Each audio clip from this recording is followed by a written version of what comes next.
Bang. These few days the weather is so hot. So I want to teach you how to make chrysanthemum tea.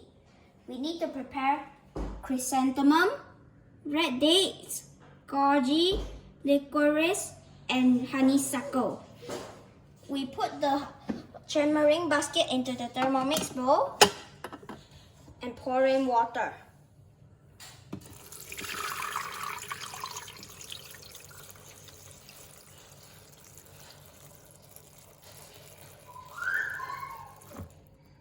Okay. Set 30 minutes.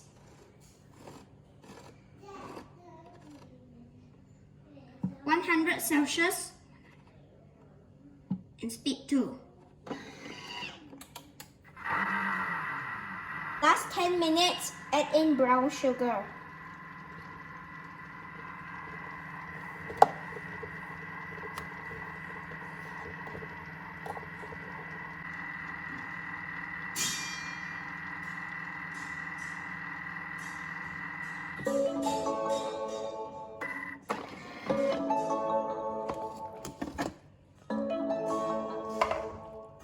Use the spatula to take out the simmering basket.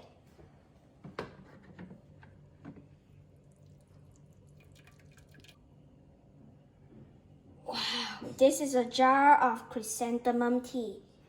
If you want to see more of these videos, please like, subscribe, and hit that notification bell.